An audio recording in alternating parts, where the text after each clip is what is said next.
The rest of the news Thursday. Hello, this is Dan Earhart. Saturday, all iPhone users can get their new pet robot dog called Smart Pet.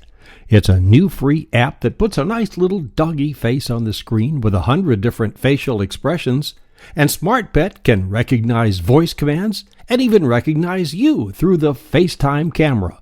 Why, Smart Pet can even do tricks. Smart Pet for iPhone Saturday. No word on Android just yet, although that platform powers a whopping 48% share of American smartphones. Apple has 32% and BlackBerry 11.6%. Half of all cell phones in America are now smart.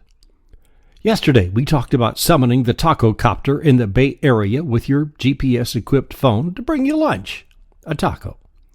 Today, there's another new invention from the world of fast food. Doesn't use your phone, just a refrigerator magnet that says pizza. So when you feel those hunger pangs, just mash that big button, and in a few minutes the doorbell rings with your predetermined order. You never even have to open the fridge.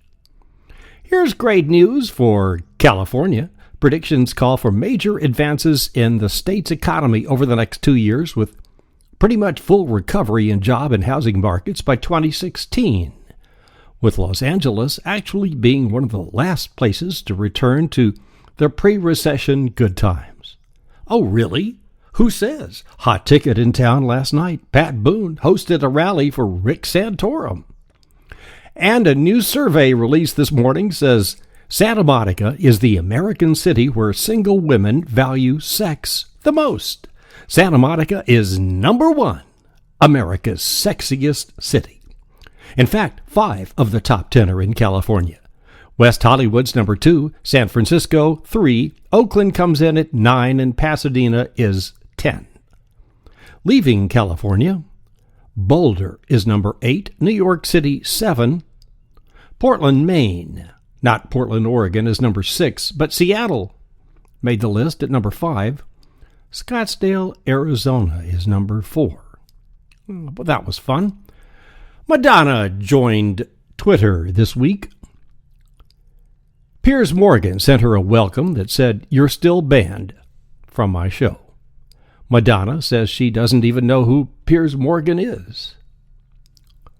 Facebook cartoon meme today shows an odd little classical quintet of 3 double basses whose players are all enjoying bottles of champagne, and 2 cellos plus conductor under a sign that says Beethoven's Ninth, with caption below, "It was the bottom of the ninth and the bassists were loaded." Okay. Oh, and look, right beside it is a little ad. Willie's new album, Heroes, will be out May 15th. That 210-foot-long ghost ship off British Columbia has an owner, and he doesn't want her back. Says after she was washed away in the tsunami, he gave up hope that the boat would ever be heard from again. It is a navigational hazard. Can you imagine how spooky that dark ship is on a moonless night? And this is just the beginning of stuff headed this way. Chief Justice John Roberts declared a wrap yesterday afternoon to 3 days of Supreme Court hearings about Obamacare by saying, "I win every time." So who loses? Millions of people with chronic conditions, said U.S. Solicitor General Donald Verrilli in his closing arguments for the administration in support of Obamacare, with an emotional admonition to the justices to uphold the law. Verrilli said democratically elected representatives made a judgment in the decades-long struggle to help millions of uninsured, and the Supreme Court should respect their judgment. Conservative opponents argue, what's next? Will the government mandate that you buy an American-made car or join a health club? Justices have now withdrawn to chambers for 3 months of quiet, thoughtful deliberation before emerging with their ruling delivered from on high. I win every time. Thanks for listening. Tune in for tomorrow's exciting episode of The Rest of the News. This is Dan Earhart.